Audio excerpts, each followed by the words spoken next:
नमस्कार। भारत की nuclear policy में एक बहुत बहुत बड़ी हलचल होने वाली है। एक ऐसा नया बिल आ रहा है जो 60 साल से चली आ रही सरकारी पकड़ को तोड़कर प्राइवेट कंपनियों के लिए दरवाजे खोल सकता है। पर सवाल ये है कि क्या ये बिल भारत के भविष्य को रोशन करेगा या फिर ये एक बहुत बड़ा खतरा है। तो चलिए इसी को समझते हैं। सोचिए, 60 साल से भी ज्यादा भारत का जो न्यूक्लियर प्रोग्राम था वो एक तरह से बंद दरवाजे के पीछे था। 1962 में एक कानून बना और बस तय हो गया कि न्यूक्लियर प्लांट सिर्फ और सिर्फ सरकार बनाएगी, सरकारी चलाएगी, बाहर से किसी की कोई एंट्री नहीं, सब कुछ सरकारी कंट्रोल में। तो सवाल उठता है, अचानक ऐसा क्या हो गया? जो सिस्टम दशकों से चल रहा था उसे बदलने की इतनी जल्दी क्यों है? और इसका जवाब छिपा है पता है कहाँ? भारत की एनर्जी की बढ़ती डिमांड में और साथ ही क्लाइमेट चेंज को लेकर जो हमारी जिम्मेदारियां हैं उनमें। तो इस पूरे मामले को समझने के लिए हम इसे 5 हिस्सों में देखेंगे। पहले बात करेंगे कि भारत की एनर्जी की ज़रूरतें क्या हैं, फिर पुराने और नए बिल में क्या फ़र्क है ये समझेंगे, और हाँ, वो बड़ा सवाल कि अगर कोई हादसा हुआ तो जिम्मेदार कौन होगा, साथ ही आलोचक क्या कह रहे हैं, और आखिर में ये सब क्लीन एनर्जी के बड़े सपने से कैसे जुड़ता है। अच्छा, तो सबसे पहले एकदम बेसिक सवाल पर आते हैं। आखिर ये सब बदलाव, इसकी ज़रूरत ही क्या है? और जवाब बहुत सीधा है, भारत की एनर्जी की भूख जो कभी खत्म ही नहीं होती। जरा इस चार्ट को देखिए, ये जो आंकड़े हैं ना, ये हैरान करने वाले हैं।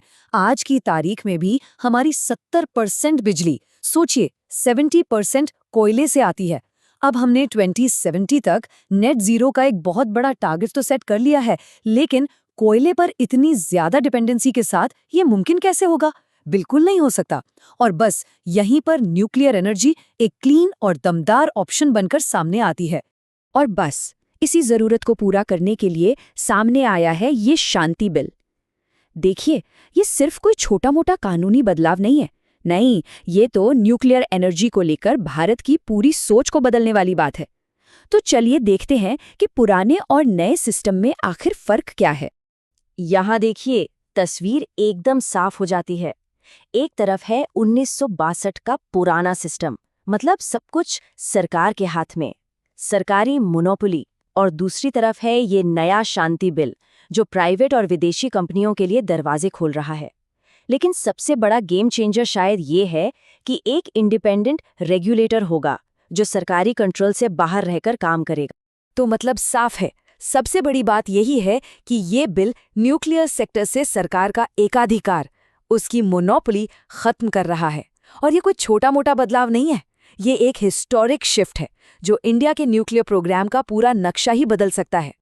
अच्छा, प्राइवेट कंपनियां आएंगी, पैसा लगाएंगी, ये सब तो ठीक है, लेकिन एक बहुत बहुत ज़रूरी सवाल भी तो है। भगवान ना करे, अगर कोई न्यूक्लियर एक्सीडेंट हो गया तो उसका हर्जाना कौन भरेगा? ये एक बहुत पेचीदा मुद्दा है। चलिए इसको समझते हैं। इस पूरी बहस के सेंटर में एक लीगल टर्म है, ऑपरेटर लायबिलिटी। सुनने में थोड़ा भारी लगता है, पर मतलब इसका बहुत सिंपल है। जो कंपनी प्लांट ऑपरेट कर रही है, चला रही है, अगर कोई हादसा होता है तो नुकसान की भरपाई की पहली जिम्मेदारी उसी की होगी।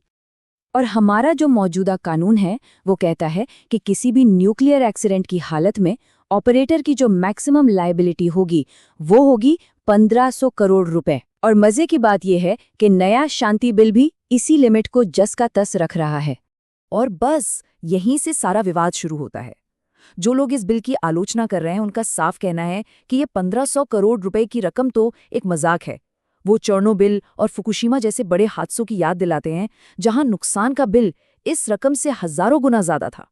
बात सिर्फ पैसे या मुआवजे की नहीं है, आलोचकों के पास कुछ और भी सीरियस चिंताएं हैं।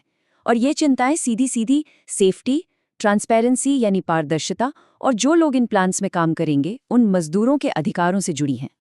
ये कुछ मुख्य बातें हैं जो आलोचक उठा रही हैं। सबसे बड़ा डर ये है कि ये बिल आरटीआई यानी सूचना के अधिकार कानून को कमजोर कर देगा। मतलब सेफ्टी से जुड़ी जानकारी को रिस्ट्रिक्टेड बोलकर पब्लिक से छिपाया जा सकता है। इसके अलावा वर्कर्स के लिए जो सेफ्टी रूल्स हैं उनको खत्म करने की बात है, और नए प्रोजेक्ट्स पर पब्लिक से सुनवाई का कोई पक्का प्रोविजन नहीं है। ये सब बहुत गंभीर सवाल। तो अगर एक लाइन में कहें तो आलोचकों का ये मानना है कि इस बिल के जरिए न्यूक्लियर इंडस्ट्री को एक तरह का स्पेशल ट्रीटमेंट दिया जा रहा है। उसे उन नियमों और जवाबदेही से छूट दी जा रही है जो देश में बाकी इंडस्ट्रीज पर लागू होती हैं। तो ठीक है, हमने दोनों तरफ की बातें सुनी। अब आते हैं सबसे बड़े सवाल पर कि आखिर दांव पर लगा क्या है और ये पूरा मामला भारत के फ्यूचर के बड़े विजन से कैसे कनेक्ट होता है। ये टाइमलाइन देखिए, ये हमें एक बड़ी पिक्चर दिखाती है। 1962 में जब सब कुछ सरकार के हाथ में था, वहां से लेकर आज तक जहां हम प्राइवेटाइजेशन की बात कर रहे हैं, ये बिल भारत की एनर्जी जर्नी में एक बहुत बड़ा टर्निंग पॉइंट है और इसका सीधा कनेक्शन हमारे 2070 वाले नेट जीरो टारगेट से है। सरकार की तरफ से देखें तो उनके लिए ये बिल एक तीर से दो निशाने लगाने जैसा है। पहला, देश की एनर्जी सिक्योरिटी को मजबूत करना और दूसरा, क्लाइमेट चेंज से लड़ने के जो वादे हमने किए हैं उन्हें पूरा करना। उनका मानना है कि न्यूक्लियर पावर ही वो रास्ता है जिससे ये दोनों लक्ष्य एक साथ हासिल हो सकते हैं। तो आखिर में हम उसी सवाल पर वापस आते हैं, क्या क्लीन एनर्जी की दौड़ में सेफ्टी और अकाउंटेबिलिटी के साथ समझौता करना सही है? ये शांति बिल भारत को तरक्की के एक नए रास्ते पर ले जाने का वादा तो करता है, लेकिन ये रास्ता जोखिम से खाली नहीं है। अब फैसला भारत को ही करना है।